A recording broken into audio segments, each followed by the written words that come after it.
감사는 하늘의 문을 여는 열쇠이고, 불평은 하나님의 문을 닫는 방법입니다. 우리가 살아가면서 감사를 항상 기억하며 살아가야 합니다. 미국의 버지니아주에 가난한 모자가 살았습니다. 원래 아버지가 목사님이셨는데 일찍 소천을 하셨고 어머니와 함께 살아갈 수밖에 없었습니다. 가난에 시달리는 어머니는 열심히 일하면서 아들을 뒷바라지했습니다. 그래서 대학에 보냈고, 아들은 그 어머니의 기대에 부응해서 열심히 공부를 하게 되었습니다. 그래서 이제 4년이 지난 다음에 대학교를 졸업하는데 수석으로 졸업하게 되었습니다.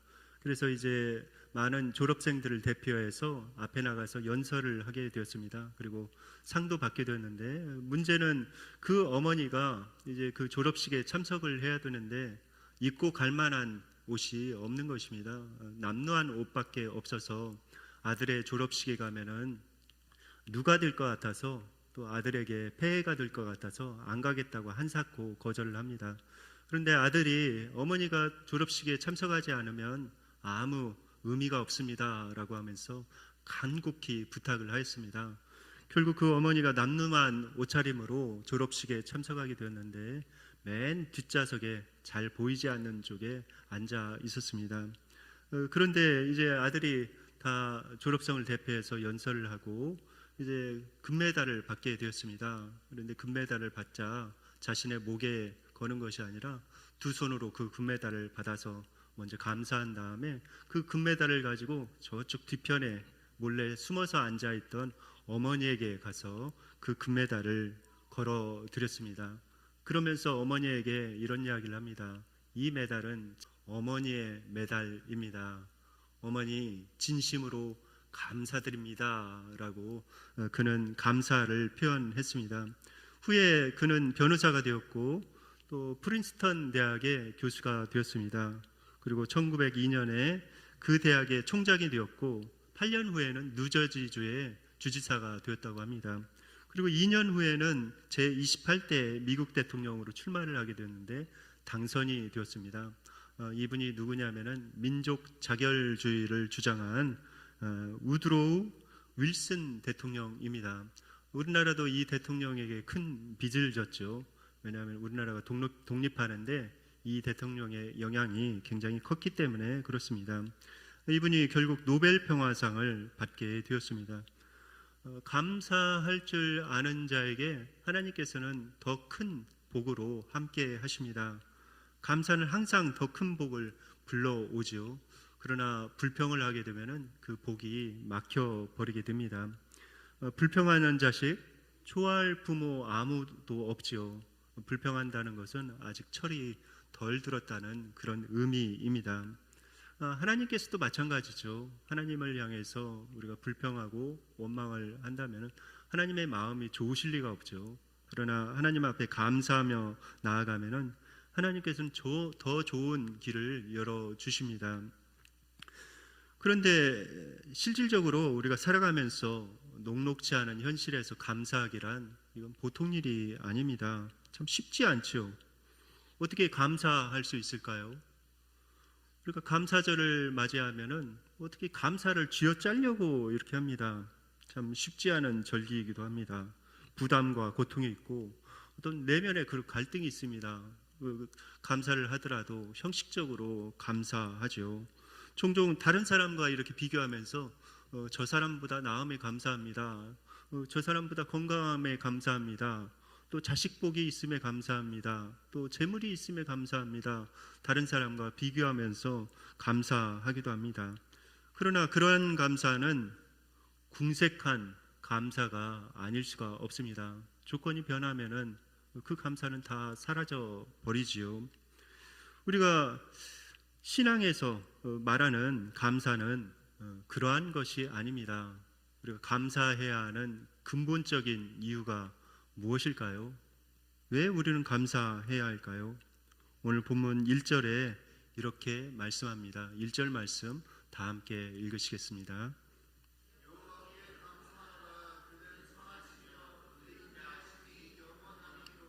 네, 첫 번째 하나님 앞에 감사해야 하는 이유는 하나님은 선하신 분이기 때문에 감사해야 한다고 말씀하고 있습니다. 하나님께서는 절대 권력을 가지고 계시는 분이시죠. 그런 분이 만약에 악했다면 어떻게 되었을까요? 북한의 김정은이나 예전에 독재자로 악명 높은 짐바브웨의 무가베라는 독재자를 여러분들 기억하십니까? 그런 독재자였다라면 우리는 어떻게 되겠습니까? 꼼짝 못하고 정말 당하면서 살아가야 하죠. 정말 불행하게 살아가야 합니다. 그러나 우리 하나님은 그렇게 악한 분이 아니라 아주 선하신 분이십니다. 절대 권력을 가지고 계시지만은 굉장히 선하신 분이 우리 하나님이십니다. 얼마나 선하십니까? 요한복음 3장 16절에 이렇게 말씀하고 있습니다. 다 함께 한 목소리로 요한복음 3장 16절 말씀을 읽으시겠습니다. 하나님이 세상을 이처럼 사랑하사 독생자를 주셨으니 이는 그를 믿는 자마다 멸망하지 않고 영생을 얻게 하려 하심이니라. 참 놀라운 일이죠. 절대 권력을 가지시고 또 영광을 다 가지고 계신 분이, 온 우주를 창조하신 분이 참 선하시다는 것, 심지어는 그의 아들을 우리를 위해서 내어주실 정도로 그렇게 선하신 분이시라는 것, 이거는 참으로 너무나도 놀라운 일이기도 하고 우리가 영원히 감사하면서 살아가야 될 그런 일입니다. 만약에 하나님께서 우리를 창조해 놓으셨고 그러면서 그냥 우리에게 노예처럼 자꾸 이렇게 뭐라고 하셨다라면은 우리는 어떻게 살아가야 할까요? 정말 생각만 해도 끔찍하죠. 그러나 우리 하나님께서는 정말 그런 분이 아니라 정말 선하신 그런 분이십니다. 그러므로 우리는 하나님 때문에 감사해야 하지요. 또 우리가 감사하는 이유는 바로 여기에 있습니다. 아까 1절에 보면은 여호와께 감사하라, 그는 선하시며 또 뭐라고 말씀하셨습니까? 네, 그 인자하심이 영원함이로다 라고 말씀하고 있죠. 히브리 원어에는 헤세드라는 단어를 쓰고 있습니다. 우리나라 말로는 인자하심이라고 이렇게 번역이 되어 있는데, 이 헤세드라는 단어는 매우 다양한 의미가 있습니다.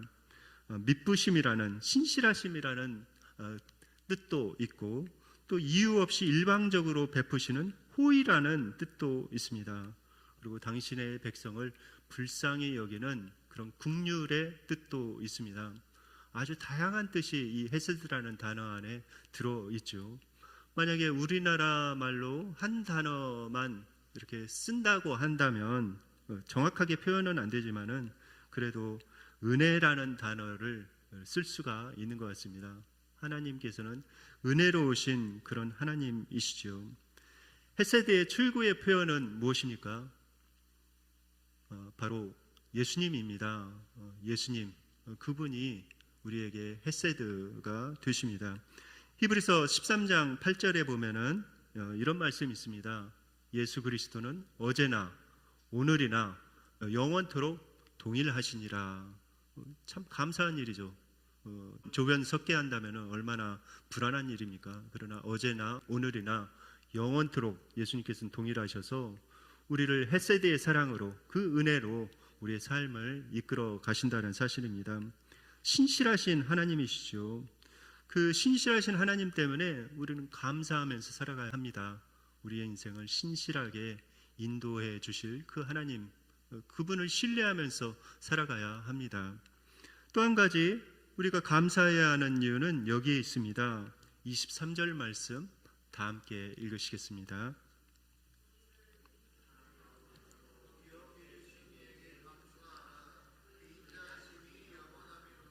네, 여기 보면은 우리를 비천한 가운데서도 기억해 주신 이에게 감사하라. 비천함, 참 우리가 잘 나갈 때, 아주 잘 살고 있을 때 우리를 기억해 주신 것이 아니라 우리가 비천할 때, 비참할 때 하나님께서 우리를 기억해 주셨다는 사실을 우리는 기억해야 합니다. 이 나라를 봐도 그런 것 같아요. 민족적으로 생각을 해봐도 우리나라는 참 어려움을 많이 겪었습니다. 일제시대 어떻습니까? 나라의 주권을 통째로 뺏겨버렸죠. 이웃나라에 통째로 나라의 주권을 빼앗겨서 정말 비참하게 살아갔습니다. 나라 이름이 없어져 버린 것이죠. 그리고 또 일제시대가 끝난가 싶더니 민족 동족 상잔의 비극이 일어났습니다. 6.25 전쟁을 통해서 전 국토가 철저하게 유린되었죠. 그래서 당시 메가다 장군은 이런 이야기를 했습니다. 이 나라는 1세기가 지나는 그런 동안에 재건될 수가 없을 것이다. 완전히 너무나도 비참한 그 철저하게 파괴된 그 모습을 보면서 그런 이야기를 했습니다.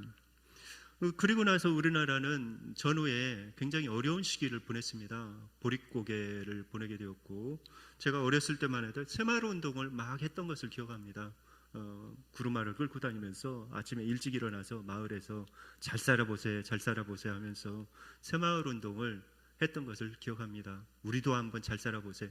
그때 당시에 우리나라는 필리핀보다도 훨씬 못 사는 그런 나라였습니다. 우리나라 뒤쪽에서, 전 세계 뒤쪽에서 쉽게 찾을 수 있는 그런 아주 못 사는 그런 나라였죠. 그런데 지금은 참 격세지감을 느낍니다. 참 우리나라가 이렇게 잘 살게 되었을까, 이렇게 뛰어난 나라가 되었고 세계가 주목하는 나라가 되었을까, 참 많은 생각을 하게 됩니다. 저는 그것에 대해서 하나님의 은혜였다, 하나님께서 비천함 가운데 기억해 주셨다라고 생각을 합니다. 우리나라 같은 유례가 없다고 하죠. 전 세계에서 우리나라 같은 유례를 찾아보기가 힘들다고 합니다. 특별한 은혜를 베푸셨죠. 우리 민족적으로 뿐만 아니라 개인적으로도 생각해 보는 것이 필요합니다. 여러분들은 어떻게 예수님을 알게 되셨습니까? 저도 가만히 생각해 보면은 예수님과 전혀 상관없는 집안에서 태어나서 우상 숭배하고 제사 드리고 뭐 그렇게 살고 있었는데, 어느 날 하나님께서 나에게 자꾸 찾아오셔서 예수님 믿을 수 있도록 그렇게 인도해 주셨습니다. 그리고 저를 구원해 주셨죠. 완전히 하나님과 등지고 살고 우상 숭배하면서 살고 있었는데 예수님께서 친히 저에게 여러 번 찾아오셔서 저를 만나 주시고 저를 구원해 주셨습니다. 그리고 가정도 구원해 주셨죠. 참으로 그 은혜를 생각해 보면은, 우리의 비천함 가운데서도 기억해 주신 그 은혜를 생각하면은 몸둘 바를 모릅니다. 우리의 찬양은 이것이죠. 세상 복을 많이 주신 하나님께 감사하라. 그것이 아니라 하나님이 좋은 분이시기 때문에 우리는 하나님 앞에 감사해야 합니다. 하나님께서 우리를 지금까지 어떻게 인도하셨습니까? 가만히 생각해 보면은 은혜가 있었다는 사실을 우리는 잊지 말아야 합니다. 만약에 우리가 우리 형편에 맞게 오늘 시편 136편을 다시 쓴다면은 이렇게 쓸 수가 있는 것 같습니다. 질병 가운데 나를 구원해 주신 하나님께 감사하라. 실직 가운데 지금까지 사랑으로 인도해 주신 하나님께 감사하라. 죄 가운데 나를 건져 주신 하나님께 감사하라. 거짓과 불의의 삶 가운데 있었는데도 나를 포기하지 않은 하나님께 감사하라. 못나고 부족한데도 불구하고 나에게 다른 사람을 위해 일할 수 있는 건강, 재능, 재물을 주신 이에게 감사하라. 화해와 용서 없이 살아온 나인데도 하나님께서 나를 버리지 아니하시고 끝까지 품어주심에 감사하라. 그 인자하심과 긍휼하심이 영원함이로다. 여러분, 우리가 감사할 수 있는 이유는 바로 이 하나님 때문에 그렇습니다. 참 좋은 하나님이시죠. 우리가 우리의 인생을 반추해 보면은 그 하나님의 인자하신 손길이 우리와 함께 하셨다는 것을 쉽게 발견할 수가 있습니다. 사랑하는 성도 여러분, 우리는 우리의 지나온 날들을 회상해 보는 가운데 우리에게 여러 가지 것이 있었다는 것을 우리는 기억합니다. 실패, 슬픔, 고통, 질병, 성공 등이 있었습니다.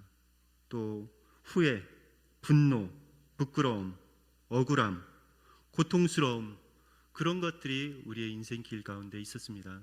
그러나 그것이 전부가 아닙니다. 하나님의 인자하심이 그 손길이 수없이 우리 삶에 개입하셨다는 것을 우리는 발견할 수 있습니다. 우리가 하나님 앞에 감사해야 하는 그런 이유는 무엇인가? 그 인자하신 하나님, 우리를 사랑하신 그 하나님이 변함없이 우리를 붙드시고 우리의 삶을 인도하시기 때문에 그렇습니다. 하나님 앞에 감사하며 살기를 원합니다. 그리고 하나님께서 베풀어 주신 그 은혜들을 잊지 않고 또 하나님 앞에 영광 올려드리며 살기를 바랍니다. 그래서 우리의 삶 가운데 항상 감사가 넘쳐나는 그런 은혜가 있기를 예수님의 이름으로 축원드립니다.